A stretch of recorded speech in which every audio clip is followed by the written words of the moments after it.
अस्सलाम वालेकुम dear students, my name is Mohammad Dawood. Atomic structure में आज हम डिस्कस करेंगे charge to mass ratio of cathode rays. जिस तरह हमने डिस्कस किया हुआ था कि cathode rays are actually electrons और जे थॉमसन ने इसके चार्ज टू मास रेशियो को वो मालूम किया था इन ए स्पेशली डिज़ाइन डिस्चार्ज ट्यूब, जिसकी कंस्ट्रक्शन आप यहाँ पर देख सकते हैं। अब जिस टाइम जो है इलेक्ट्रॉन की डिस्कवरी हुई तो उस टाइम से ये पता चला कि दीज आर एक्चुअली पार्टिकल्स। तो पार्टिकल्स जो होते हैं तो साइंटिस्ट इस काम में लग गए कि ये अगर पार्टिकल है तो इसका मास होगा डेफिनेटली, और अगर ये नेगेटिवली चार्ज है तो चार्ज की अमाउंट कितनी है, कितने अमाउंट चार्ज इस पर है, कितने कूलम चार्ज है अगर नेगेटिव चार्ज है।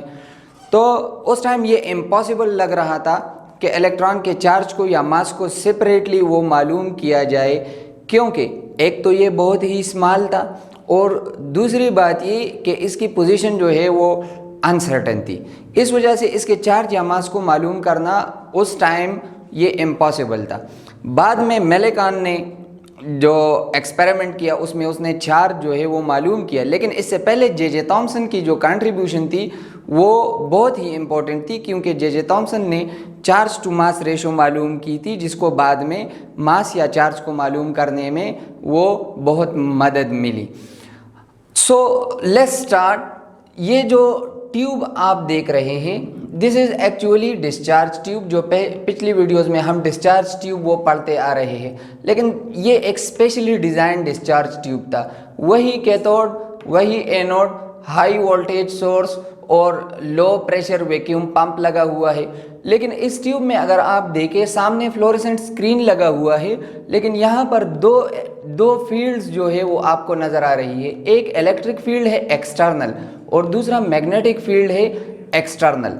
तो जे थॉमसन ने क्या किया कि जे थॉमसन ने जब दोनों फील्ड को, इलेक्ट्रिक फील्ड और मैग्नेटिक फील्ड को ऑफ रखा और क्या किया कि कैथोड रेस को ऑब्जर्व किया कि इसकी जो डायरेक्शन है वो कहाँ पर है। तो जिस तरह हमने डिस्कस किया हुआ था कि cathode rays travel in a straight line, तो जब ये इलेक्ट्रिक फील्ड और मैग्नेटिक फील्ड दोनों जो है ये ऑफ थे, दोनों के सोर्सेज जो है वो ऑफ थे, तो ये स्ट्राइक कर रहे थे यहाँ पर पॉइंट P1 पर। यहाँ पर मैंने लिखा हुआ है when both the fields are kept off. फिर जे थॉमसन ने क्या किया कि उसने इस तरह किया कि सिर्फ मैग्नेटिक फील्ड को उसने ऑन रखा और एक्सटर्नल इलेक्ट्रिक फील्ड को उसने ऑफ किया। तो जिस तरह हमने डिस्कस किया हुआ है कि चार्ज बॉडीज जब मैग्नेटिक फील्ड में वो एंटर होती है तो they bend at a right angle. तो यहाँ पर अगर आप देख सकते हैं पॉइंट P3 पर जो फ्लोरेसेंट स्क्रीन पर आपको डिफ्लेक्शन नज़र आएगा, जो शाइन आपको नज़र आएगा, जिससे पता चलता है कि कहाँ पर ये रेज एक्चुअली पार्टिकल्स ये स्ट्राइक कर रहे हैं। तो deflection in the magnetic field fluorescent screen पर आपको इस पॉइंट पर वो नज़र आएगा, और जो हमें पता भी है कि मैग्नेटिक फील्ड में ये बेंड होगा।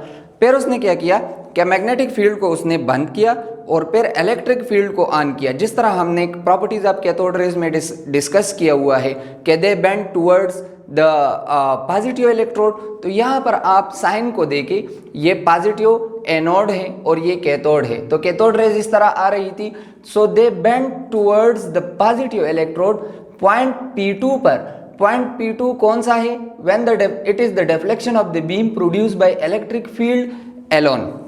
अब कॉमन सेंस की बात है, फॉर एग्जाम्पल ये रे है, कैथोड रे है, और ये इस तरह मूव कर रही है।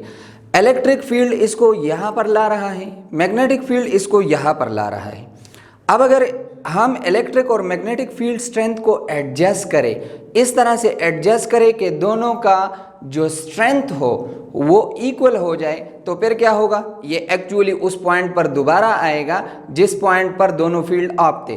फॉर एग्जाम्पल मैग्नेटिक फील्ड इसको जो है वो इस तरह ला रहा है, तो इलेक्ट्रिक फील्ड इसको ऊपर ला रहा है।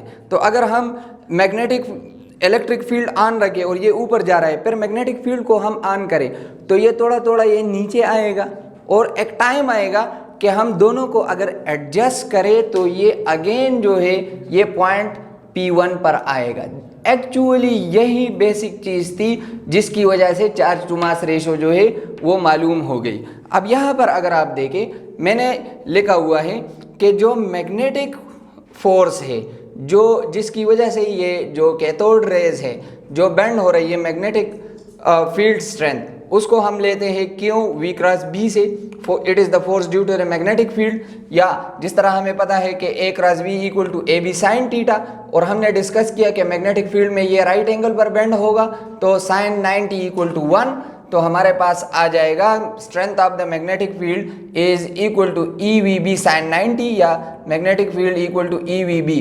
यहाँ पर मैंने क्यों की जगह, चूंकि हम इलेक्ट्रॉन की बात कर रहे हैं, this is the charge, so charge on electron is E, since sine 90 is equal to 1, तो ये हमारा एक इक्वेशन बन जाएगा। अब जिस तरह हमें पता है जो मैग्नेटिक फोर्स है जो इन चार्ज बॉडी पर लग रही है, ये इसको बेंड कर रही है किस चीज़ में, राइट एंगल पर, मतलब सर्कुलर पाथ में ये रोटेशन जो है वो स्टार्ट करेगा।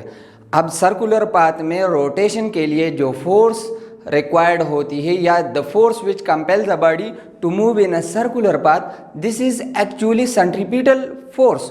तो यहाँ पर हम कह सकते हैं कि मैग्नेटिक जो फोर्स है it is equal to centripetal force. जिस तरह हमें पता है कि charge body tends to move at right angle providing centripetal force, और यहाँ पर मैग्नेटिक फील्ड वो सेंट्रीपिटल फोर्स जो है वो प्रोवाइड कर रहा है, and this centripetal force is equal to mv² divided by r। यहाँ पर मैंने मुख्तलिफ नंबर दिए हैं इक्वेशन को ताकि आप कंफ्यूज ना हो। अब देखिए इन वैल्यूज़ को अगर हम पुट करें यहाँ पर, तो FB की जगह मैं लिखूंगा EVB, तो ये आ जाएगा EVB यहाँ पर, और FC की जगह सेंट्रीपिटल फोर्स की जगह इसकी value mv² divided by r। अब यहाँ पर देखिए V इस साइड भी है, इस साइड पर स्क्वायर है, ये कैंसिल आउट होके EB equal to mv divided by r बन जाएगा। E बाई m के लिए अगर आप इसको अरेंज करें तो ये आ जाएगा V डिवाइडेड बाई BR, ये हमारा इक्वेशन नंबर 5 हो जाएगा। यहाँ पर मैंने लिखा हुआ है कि magnetic force is equal to electric force. क्यों लिखा हुआ है, यहाँ पर आप देखें कि जब इलेक्ट्रिक फील्ड स्ट्रेंथ और मैग्नेटिक फील्ड स्ट्रेंथ जो है वो बराबर है, तो अगेन पॉइंट P1 पर वो स्ट्राइक कर रहा है। इसका मतलब है कि दोनों फील्ड अगर एब्सेंट हो तो भी P1 पर है, अब दोनों मौजूद है तो भी फिर भी P1 पर है, मतलब ये हुआ कि दोनों का स्ट्रेंथ जो है वो सेम है। सो मैग्नेटिक फील्ड स्ट्रेंथ और the force which is provided due to the magnetic field and the force which is provided due to the electric field, they are both same, and as we know that the force which is provided due to electric field is equal to capital E dot E। तो यहाँ पर अगर हम देखें FM की जगह हम लिखेंगे EVB, जिसको हमने यहाँ पर डेराइव किया, और जो FE है इसकी जगह लिखेंगे कैपिटल E डॉट E। अब इसकी वैल्यूज को अगर हम पुट करें, पहले तो इसको अरेंज करें, E इक्वल टू VB, ये इक्वेशन हमारे पास आ जाएगा, या V की वैल्यू हमारे पास आ जाएगी E बाई B। अब इस इक्वेशन को देखें, E by M charge to mass ratio equal to V divided by BR। यहाँ से आप V की वैल्यू को इस इक्वेशन में पुट करें तो आपके पास आ जाएगा E by M equal to capital E divided by B² R। This is actually the charge to mass ratio, और इसको हम मालूम किस तरह करेंगे।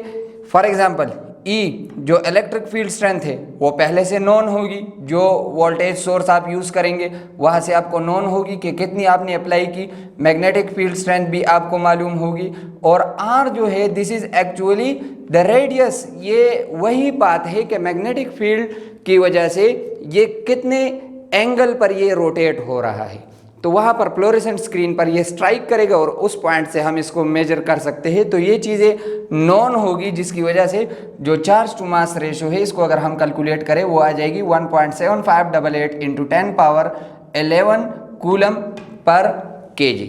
I hope you understand these things. इंशाल्लाह नेक्स्ट वीडियो में हम चार्ज और मास को डिस्कस करेंगे। Stay tuned, thank you very much.